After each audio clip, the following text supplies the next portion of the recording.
Le 81e congrès HLM de l'Union sociale pour l'habitat, du 28 au 30 septembre 2021, en direct du parc des expositions de Bordeaux-Lac, en partenariat avec Procivis, en direct sur Radio Imo et Radio Territoria. Bonjour les amis, me voilà de retour. Voilà, notre ami Nicolas Tarade avait pris le relais. J'animais une conférence pour le Crédit Agricole Immobilier. D'ailleurs, on partagera avec vous les contenus de cette conférence. C'est sur la reconstruction de la ville et une vision stratigraphique de la ville, ce qui est une très bonne chose, surtout si on considère qu'il n'y aura pas d'étalement foncier dans l'avenir pour les métropoles. 17h22, on est toujours en direct sur Territoria et sur Radio Imo. Voilà, on va bientôt finir notre journée de prise de parole, puisque à partir de 18h, on décrochera de l'antenne. Mais vous inquiétez pas, vous avez toujours vos programmes et vous pouvez télécharger les podcasts. Je vous propose qu'on fasse un petit peu le verbatim de cette journée, un petit bilan conversationnel.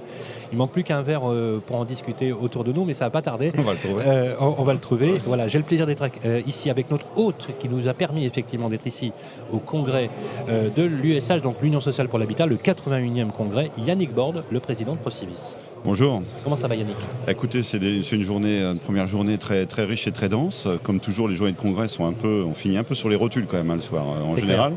Vous avez mouillé la chemise aujourd'hui, je vous ai vu faire. On a mouillé la chemise, il y a aussi beaucoup de dirigeants du réseau, donc c'est l'occasion de faire un point avec eux et de les rencontrer. Il y a pas mal de sollicitations, mais c'est un grand plaisir d'être là. D'abord un grand plaisir de retrouver le congrès sur sa forme habituelle. Et je suis très surpris d'ailleurs par l'affluence, où il y a énormément de monde, ce qui veut dire que les gens avaient besoin de ce moment aussi de retrouver. C'est blindé de monde. Ah oui, c'est blindé de monde, c'est respectueux de toutes les consignes sanitaires, donc je pense que là aussi c'est à souligner. Absolument. Et ça témoigne souvent, surtout que les gens avaient cette envie de revenir discuter, de revenir partager ce moment, et puis on est aussi dans un moment où la question du logement est quand même sur la table de façon importante, à l'aube d'une campagne présidentielle. Donc tous les ingrédients sont là pour qu'il y ait ce temps d'échange de façon très, très puissante et très forte. Alors justement, un temps d'échange fondamental et important, mais aussi, il faut le rappeler, c'est symbolique. On est quand même à 7 mois d'une élection majeure. Et ça fait 2 ans que les personnes ne se sont pas rencontrées. Donc on a bien vu l'importance que ça a justement là-dessus. Alors je ne peux pas ne pas vous poser cette question, Yannick, puisque vous avez reçu ici sur votre plateau le président, pas le président, ça aurait pu être le président, mais le Premier ministre Jean Castex, ainsi que la ministre du Logement, qui était accompagnée d'ailleurs du député Nogal, Michael Nogal. Vous avez écouté les annonces qui ont été faites. Point de vue. Objectivement. Objectivement, alors d'abord, ce qu'il faut souligner quand même, c'est d'avoir un Premier ministre sur le congrès HLM, c'est pas à chaque fois, c'est pas tous les ans. C'est clair. Donc c'est un moment malgré tout qu'il faut saluer. Après, sur le contenu, on a eu un peu une déclaration d'amour de principe, on va dire, en disant que le monde HLM était essentiel, en disant qu'on était une composante du pacte républicain. Bon, j'aurais tendance à dire, ça, on s'attendait un minimum à ça. Après, il y a quelques annonces, assez peu, qui sont pour la plupart issues de la commission Rebsamen. L'une peut-être essentielle qui était attendue par le mouvement, c'est la question de l'exonération de la taxe de la TFPB. Donc de ce côté-là, je pense qu'il y avait une attente, elle est remplie. Après, il y a quelques déceptions. Moi, j'en ai une parce que c'est la particularité de notre réseau d'être positionné sur l'accession à la propriété. On n'a pas attendu une seule fois l'expression accession à la propriété et encore moins accession sociale à la propriété. Bon, voilà, donc on a... Mais même dans la substance des annonces, on s'attendait à des faits marquants. Oui, il n'y a rien de percutant. À part la déclaration d'amour au logement social, parce qu'il faut reconnaître que Jean Castex a reconnu enfin, peut-être, je ne sais pas s'il y a un calcul politique, mais l'utilité du logement social, il faut le dire. Oui, alors ce qui est intéressant aussi, on verra ce que les semaines et les jours à venir nous réservent, mais... on a partagé aussi le diagnostic. C'est-à-dire on a un Premier ministre qui nous a dit la situation n'est pas bonne. La situation de la construction de logements n'est pas bonne. Tous les professionnels savent ça, mais l'un des plus grands dirigeants politiques de notre pays le dise sur cette forme-là, je pense que c'est pas complètement innocent non plus. Donc c'est intéressant. Donc au moins il y a ce moment-là de partage. Après, c'est vrai que les annonces qui ont été faites ce matin, qui sont pour la plupart issues de la commission Rebsamen, moi je ne les trouve pas transcendantes et je ne les trouve pas nécessairement en phase avec l'importance de la relance de l'offre. Il faut rappeler, 13 propositions ont été formulées. 13 propositions, alors effectivement... Et d'ailleurs, Procivis, je crois que vous en nous, on en avait fait, de 3, on en a 3 qui sont retenus, il y en a 4 qui ne l'ont pas été. Alors les 4 qui l'ont pas été, on va les remettre sur la table parce que c'est plus des propositions de campagne présidentielle, à mon avis, et de mandat présidentiel suivant, notamment la question du zonage, que j'ai eu l'occasion de débattre 2-3 minutes avec le Premier ministre sur le stand quand il est passé. Mais voilà, je ne sens pas, moi, nécessairement, dans les annonces qui ont été faites ce matin, l'élément qui va tout de suite permettre de décoincer l'offre, quoi. C'est-à-dire qu'aujourd'hui, on est sur un marché quand même où la demande est forte, quand même, quand il y a des crises, souvent, il y a un problème de crise de la demande. Nous, c'est une crise de l'offre. Et pourtant, Emmanuel Vargon, avec effectivement l'aval du Premier ministre, vous promet 250 000 accréditations. Oui, alors 250 000 logements sociaux sur 2 ans, 100 000 cette année, 150 l'année prochaine. Je pense qu'on aura du mal à être aux 100 000 cette année. Après, il faut essayer de voir les facteurs. Donc, vous n'y croyez pas? Non, je pense que ça sera très très difficile à tenir. Ce qu'il faut quand même avoir à l'esprit, c'est que ce n'est pas un problème d'opérateurs, puisque les opérateurs que nous sommes, on a envie, nous, de construire. C'est notre objet social. Bien sûr. Donc après, aujourd'hui, il y a par moments des... Mais d'où vient la contrainte, Yannick? La contrainte, elle vient à la fois des impacts financiers quand même qu'on tapé sur le logement, sur ce mandat présidentiel, la RLS, notamment pour le locatif social. Sur l'accession à la propriété, c'est un petit peu moins concerné. On n'est pas concerné par les 250 000. Et la réforme des APL? La réforme de l'APL, la suppression de l'APL accession. Voilà, donc il y a tout un tas de facteurs comme ça qui sont tous les uns les autres cumulés quand même, qui font que ce mandat sera un mandat très compliqué pour le logement. Et on est dans un secteur d'activité qui a besoin de temps long et qui a besoin de confiance. Mais pourquoi alors, ok, bon. Et on ne l'a pas nécessairement eu tout au long de ce mandat. Pourquoi annoncer un objectif aussi ambitieux si effectivement, tel qu'on vous écoute, on n'a pas les éléments nécessaires, les outils nécessaires pour le faire? C'est quoi l'intérêt d'annoncer 110 000 logements cette année, 110 000 l'année prochaine, enfin pour qu'il y ait 250 000 habilitations pour le logement social, je répète, alors que là on peine à atteindre les 90 000. Là, on était à moins de 90 000 en 2020, Ah ouais. On sera cette année on annonce 100 000, je pense qu'on aura du mal à y être.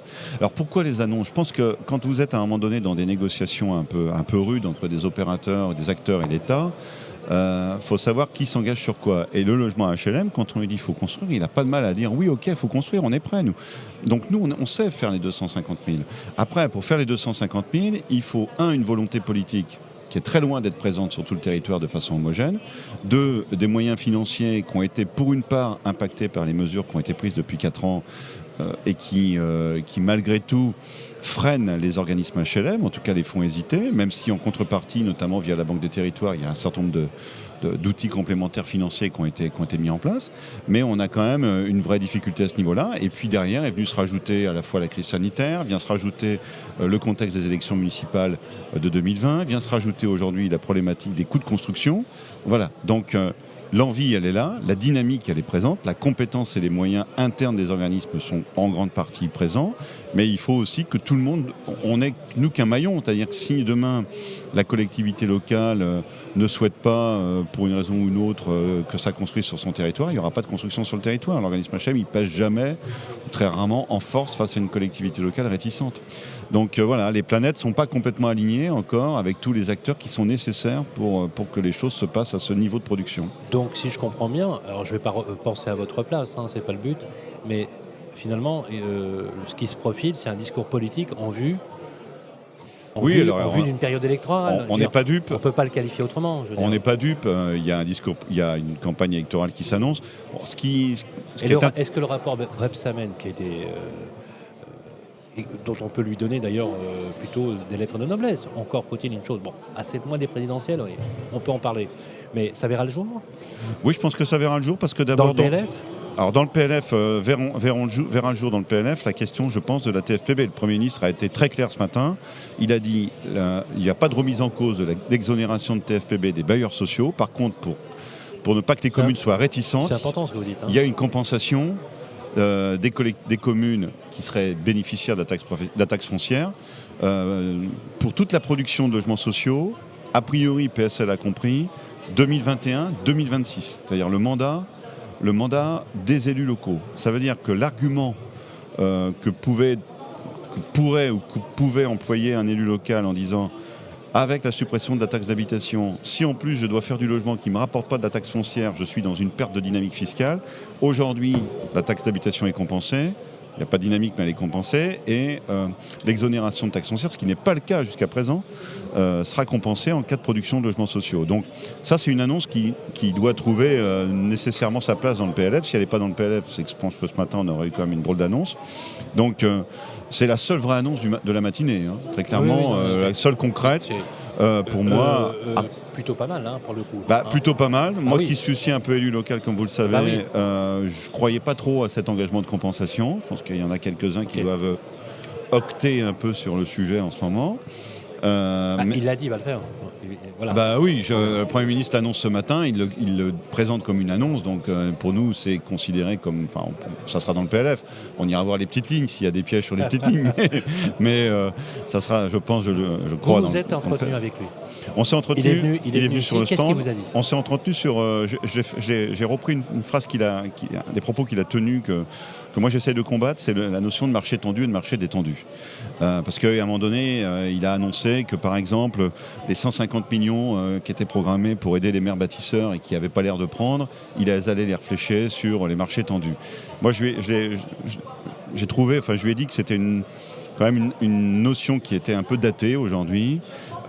Puisque quand on regarde le marché immobilier, aujourd'hui, on a l'impression que dans les 35 000 communes de France, il y a des prix qui montent et des difficultés à se loger.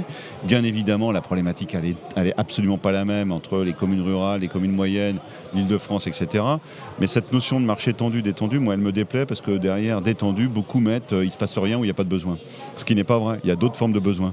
Donc, moi, je l'ai interpellé sur ce point-là et je l'ai interpellé aussi sur quelque chose qui ne peut absolument pas être mis sur la table avant une élection présidentielle. Par contre, qu'on mettra, nous, dans la campagne et qu'on espère mettre sur la table dès que l'élection présidentielle sera faite avec le premier ministre du logement qui suivra, c'est la question du zonage, dont il a reconnu, lui, en tant que maire ou ancien maire d'une commune rurale, que c'était aussi quelque chose qui était aujourd'hui plus adapté.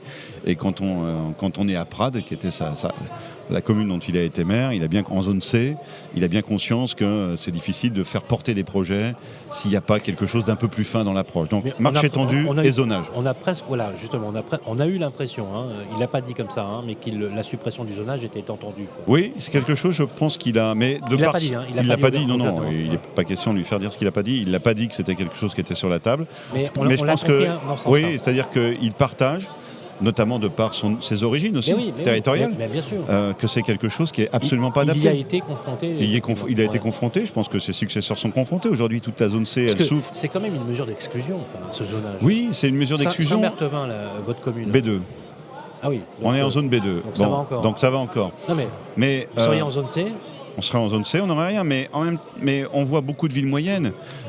Si je vais faire le territoire où je suis acteur, je prends l'exemple d'une commune comme Château-Gontier, une commune de 15 000 habitants, zone C, commune assez dynamique sur le plan économique, située entre Laval et Angers, quasiment, pas tout à fait à équidistance, mais accessible des deux côtés, et dont le maire Philippe Henry, que je connais bien, me dit assez régulièrement comment je fais venir des opérateurs, sachant qu'ils ne peuvent pas trop sécuriser leur opération avec un bout de Pinel. Donc nous, c'est un petit peu ce qu'on avait écrit en 2017 en disant sur une commune comme ça, mettons 20% de Pinel. Il ne se fera pas beaucoup d'opérations. Quand il se fait une opération de 20, c'est le grand maximum, donc ça fait 3-4 Pinel. Ça sécurise le promoteur, ça diversifie l'offre de logement en matière de locatif. Voilà, et on arrive à lancer la mécanique. Et donc je pense que le Premier ministre, ce matin, sur cette question du zonage, d'abord, il avait bien en tête la question. Je pense qu'il partageait le questionnement qu'il y avait autour de tout ça. Donc, ce n'est pas une question qu'on peut traiter, c'est une question éminemment politique. Par contre, compter sur le réseau Procivis pour tomber sur le premier ministre du logement qui suivra l'élection présidentielle, pour remettre ça sur la table et puis pour questionner aussi et challenger les candidats à la présidence sur cette question-là. Alors il y a eu beaucoup d'activités sur votre stand. Aujourd'hui, c'était rempli de monde, etc. Donc très dynamique, très puissant. C'est le premier jour du salon, bien évidemment, il y aura 2 jours. Demain est une journée aussi très dense. Je rappelle que ça s'arrête après-demain. Jeudi après-midi. Jeudi après-midi. Point de vue Procivis, ce salon, il augure quoi pour vous dans les semaines, les mois, l'année qui vient? Nous, d'abord... Dans quel état d'esprit vous êtes là? Nous, on est dans un état d'esprit d'abord de conquête. C'est-à-dire que ce salon, je le disais tout à l'heure quand je parlais des intervenants et des personnes présentes, le nombre important de personnes présentes, c'est aussi un grand moment pour le réseau. On se retrouvera tout à l'heure, tous les acteurs du réseau ensemble, pour faire un point sur cette première journée. Il faut faire un point sur chacun d'entre nous, mais même si on a eu des contacts récents. Mais c'est aussi un moment présentiel important. C'est aussi une préparation du réseau sur un certain nombre d'enjeux. Le premier, c'est l'élection présidentielle. Nous, on est un acteur de l'accession sociale, un acteur du logement social, un acteur du logement privé. Donc on a la prétention de penser qu'on est capable de créer une espèce de copie un peu globale sur l'ensemble de la chaîne du logement et d'arrêter de segmenter, comme c'est parfois un peu segmenté. Tout à l'heure, dans une séance plénière, j'ai réémis le souhait de voir toutes les grandes familles du logement, USH, FPI, peut-être FNAIM, etc., à un moment donné, Fédération du bâtiment, à un moment donné, se mettre autour de la table en disant qu'est-ce qu'on a de commun, et parce que nos sorts sont liés. C'est-à-dire aujourd'hui, vous ne sortez pas une opération de promotion immobilière sans une dose de logements sociaux, parce que tous les PLU et PLH vous l'imposent. Vous ne sortez pas une opération qui va faire apparaître de la mixité entre d'accession sociale et locative sans une approche avec un syndic de copropriété qui va piloter l'ensemble après. Donc on voit bien que toute la chaîne sur laquelle nous on est présent, comme toute chaîne, elle est liée. Et donc, c'est d'arriver, nous, à faire comprendre un petit peu cet enjeu. Et puis pour le réseau, il y a des enjeux importants, puisque d'abord, on est aujourd'hui, nous, en très bonne santé financière. On a un niveau d'activité au 31 août qui est à un niveau très élevé, avec un point d'interrogation des mois à venir sur notre capacité à maintenir ce rythme-là, compte tenu de la difficulté d'avoir une offre de foncier qui nous permet de construire. Mais on a une année 2021 qui s'annonce plutôt pas mal en termes de commercialisation. Et puis après, on a aussi des envies, c'est-à-dire que le réseau a progressé sur le logement social en se réorganisant avec Procivis Logement Social. On est un réseau où une grande partie de notre activité est encore faite de façon assez traditionnelle. Et donc on est en train de voir quelques virages un petit peu forts sur la digitalisation. Voilà, tout ce qui s'est passé pendant la phase confinement nous a amené aussi à nous positionner. On est en train de se dire aussi que on ne répond plus aujourd'hui à des appels à projets en allant construire uniquement un immeuble. Aujourd'hui, quand vous êtes promoteur et que vous répondez à un appel à projet d'une collectivité locale, vous venez avec un bailleur social, vous venez avec des startups qui vous amènent des prestations de services, vous venez avec des notions d'intergénérationnel. Voilà, donc les choses sont en train de se complexifier. Et je pense que le couteau suisse, un peu que nous revendiquons être, est capable de répondre à un certain nombre de sollicitations assez diversifiées dans le domaine de la construction. Moi, je dirais même un ensemblier urbain très ancré dans son territoire. Oui. Et ce qui est bien dans votre réseau, et je le dis à nos auditeurs, et on se connaît bien maintenant avec la façon de faire, c'est que le réseau Procivis a une ADN très particulière. C'est cet ancrage très territorialisé. Nous, on est complètement... Donc, en prise directe, en fait, vous avez un sens pratique. Et c'est ce que je vois dans vos réalisations. Et j'ai fait un peu le tour de France, justement, pour rencontrer vos homologues. Franchement, je pense que ce principe d'altérité sur le plan urbain me plaît beaucoup. Parce que les actifs immobiliers, cette classe d'actifs est toujours hétérogène. Elle est par nature hétérogène. Et donc le fait que vous l'abordiez avec ce principe de réseau, finalement assez bien fédéré, je trouve que ça vous donne un regard qui est très pragmatique et qui est très... à la fois homogène, mais aussi hétérogène, parce que vous ne traitez pas une région comme l'autre. De toute façon, elles sont impossibles à traiter de façon identique. Mais on a toujours tendance à modéliser, à vouloir standardiser avec un exécutif qui impose. Mais lui, vous arrivez à donner cette vision. La politique du logement, elle est un peu unique et elle est souvent écrite à partir de cas très spécifiques, celui de l'Île-de-France. Mais elle devrait plus souvent s'inspirer des initiatives. Elle devrait être décentralisée. Moi, j'ai évoqué tout à l'heure dans une des tables rondes des présidents en séance plénière qu'il y avait deux grands principes à respecter. Un, c'est qu'il faut nous faire confiance et faire confiance aux élus locaux, parce que c'est eux sur le territoire qui savent. Je dirais même quand vous êtes promoteur ou aménageur, vous savez très bien qu'à cet endroit dans le boulevard X, l'opération, elle peut valoir un certain prix, elle peut être positionnée d'une certaine façon, puis vous êtes à l'autre extrémité du boulevard, de l'autre côté de la ville, parce qu'il y a un environnement qui n'est pas tout à fait le même, c'est pas tout à fait la même opération. Donc l'élu local, il sait ça, le promoteur du territoire, il sait ça, et nos acteurs savent ça. Et puis l'autre élément qui est aussi, je pense, dans notre ADN, c'est de tenter d'expérimenter. J'étais tout à l'heure avec un des dirigeants du réseau qui est sur la région d'Occitanie, et notamment sur une opération un peu complexe aujourd'hui qu'il essaie de faire dans le centre d'Albi, où la commande de la ville, c'est de dire on est UNESCO, donc on a du Airbnb à n'en plus finir, on veut retrouver de l'accession dans Albi. Voilà, il y a 3 immeubles, qui peut me faire un truc peut-être un peu compliqué, sur lequel on ne va pas nécessairement gagner de grand-chose et peut-être rien et peut-être en perdre, mais un espèce de produit à la fois atypique, à la fois un montage un peu fin et capable de mobiliser des ressources que si on comptait le temps passé dessus, on verrait que la rentabilité de l'opération n'est pas extraordinaire. Donc nous, on est capable de s'engager sur ces choses-là parce qu'on connaît ces gens-là, on connaît les territoires et c'est notre ADN. Juste peut-être sur une dose, pas d'humour, mais historique. La loi de 1908 qui crée l'origine du réseau, elle dit que nous sommes là, nous, pour permettre l'accession à la propriété des classes laborieuse, méritante.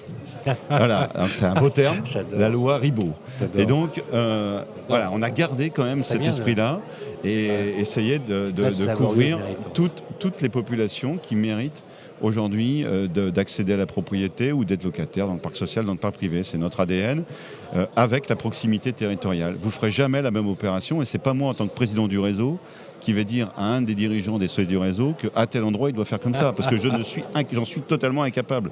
C'est collé au marché, et voilà. Et je pense que l'une des raisons aussi qui fait que ce réseau est en bonne santé financière, c'est aussi que le fait de coller au marché, c'est qu'on n'est pas en train de faire, entre guillemets, excusez-moi du terme, des conneries sur les territoires. Et donc les opérations qu'on sort, ce sont des opérations qui collent et qui sont appréhendées correctement, et donc qui marchent. Maîtrise des usages, toujours pareil. Voilà. Exactement. Voilà, vous donnez aux gens ce qu'ils ont besoin, voilà, sans sortir du cadre, et ça me semble très bien. Une excellente punchline. Merci Yannick Borde. Voilà, c'est la conclusion de cette première journée. On a encore une interview qui va se profiler, mais encore une fois, les amis, vous pouvez télécharger sans problème le podcast. Et Yannick Borde, on se voit demain. On se voit demain. Voilà, j'anime la première table ronde à 9h30 avec le promoteur Alila qui sera présent pour parler de la politique de logement avec Vincent Mahé, le directeur général de la caisse de CDC Habitat, Caisse des dépôts de consignation Habitat, ainsi que Patrice Tillet, directeur général adjoint d'Action Logement Immobilier. On parlera aussi de construction. Surtout, vous restez connectés ici au 81e Congrès et venez nous voir ici sur le stand de Procivis où nous avons délocalisé notre plateau. Merci Yannick Borde. Merci, bonne soirée. Le 81e Congrès HLM de l'Union sociale pour l'habitat, du 28 au 30 septembre 2021, en direct du Parc des expositions de Bordeaux-Lac, en partenariat avec Procivis, en direct sur Radio Imo et Radio Territoria.